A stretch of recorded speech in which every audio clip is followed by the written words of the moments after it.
بسم الله الرحمن الرحيم. ازيكم عاملين ايه؟ النهارده بقى هنعمل ايس كريم. طبعا مفيش احلى من الايس كريم في الحر والنار اللي احنا فيها دي. هنعمله بمكونين 2 بس، من غير لا بيض ولا مكن ولا اي تعقيدات. هنعمل النهارده الايس كريم بتاعنا بالمانجا. طبعا المانجا كتير اليومين دول ما شاء الله، وتقدروا تستعملوا اي نوع، مش شرط نوع معين، اي نوع موجود عندكم. بجيب المانجا بغسلها وبقشرها، وانا بقطعها هنا حتت صغيره في الاول زي مكعبات كده، عشان بحب احطها في قلب الايس كريم، بحيث ان واحنا بناكل يبقى في حتت مانجا كده مع الاكل، بتديله طعم حلو قوي. بعد كده بقى بجيب بقيه المانجا بضربها. انت بقى ليكي الاختيار، ضربيها بالهاند بلندر، بالخلاط اللي موجود عندك استعمليه. المهم المانجا تبقى، مش عايزه الالياف اللي بتبقى في المانجا دي، عايزه المانجا تبقى ناعمه وكريمي زي ما احنا شايفين كده. الخطوه دي بقى اختياري، انت ممكن تجيبي التانج اللي هو بطعم المانجو، بتحطي معلقه واحده منه بس. هو بصراحه بيقوي، بيدي طعم اقوى، بيدي ريحه اقوى، بيديكي كمان لون. انا بحب احط معلقه، هي مش هتاثر على الايس كريم في حاجه يعني. لو مش عايزه تحطيها خلاص شيليها واستغني عنها، مفيش مشكله خالص. بقلبها كويس طبعا لغايه ما تدوب في قلب المانجا. بعد كده بقى بجيب كوبايه من الكريمه، وبحط عليها معلقه واحده من سكر البودره. انا ما بكترش قوي، لان المانجا طبعا بتبقى مسكره، فمش عايزين يبقى السكر اوفر يعني.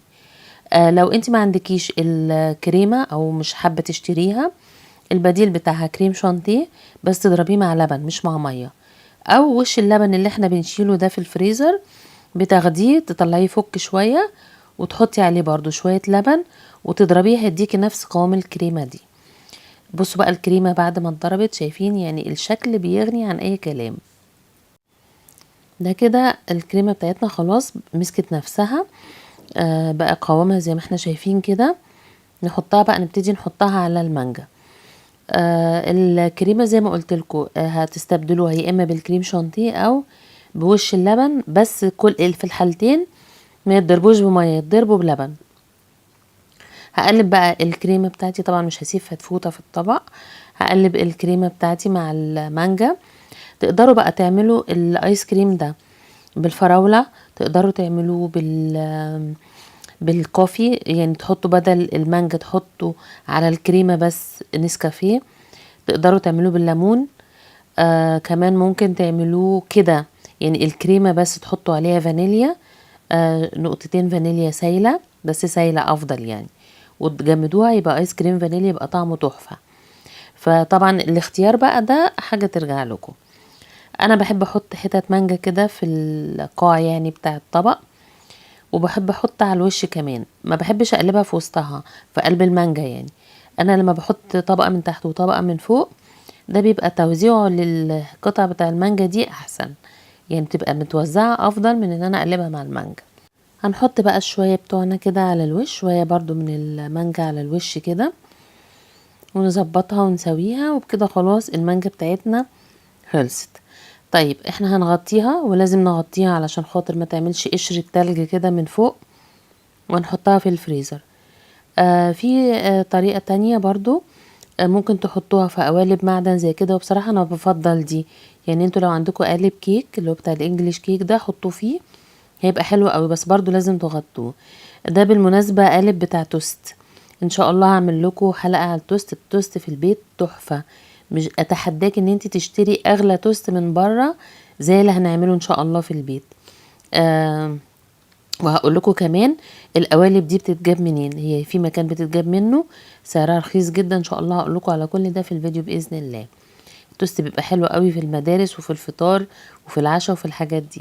ان شاء الله نعمل حلقة قريب عن التوست. هغطيها بقى كده، خلاص المانجا بتاعتي خلصت. هغطيها بقى بالغطا زي ما قلت لكم، يا اما بالستريتش يا اما ده الغطا بتاع القالب، واحطها في الفريزر. هي ما بتقعدش اقل من 6 ساعات، بالذات في الحر ده ممكن اكتر كمان. انا بصراحه سبتها اليوم كله، يعني سبتها حوالي 24 ساعه، حتى هتلاحظوا ان هي جمدت قوي. بس في يعني ما فيش 10 دقايق وكانت ساحت. في الحر ده طبعا ساحت بسرعه جدا. فابتدي بقى ان انا اقطعها زي ما انتم شايفين بقى كده، هي لسه جامده وماسكه نفسها شويه. فبنقدمها بقى بولات كده في طبق، او في كمان بيتباع عند بتوع الحلويات اللي هم بيبيعوا خامات الحلويات، في البسكوتة بتاعة الايس كريم دي ممكن برضو تجيبوها للولاد يعني وتحط لهم فيها، هيحبوها قوي وهياكلوها. البسكوتة. وفي كمان قوالب اللي هي بتعملها لي ستيك، يعني بتبقى بالعصاية بتاعتها او العصيان كمان بتشتروها، بتشتروا القالب وبتشتروا العصيان وبيتحط فيها زي ستيك كده برضو، هتبقى حلوة قوي وبرضو الولاد هيتبسطوا منها قوي لو عملتها لهم يعني. وبكده بقى يكون عملنا مع بعض احلى ايس كريم.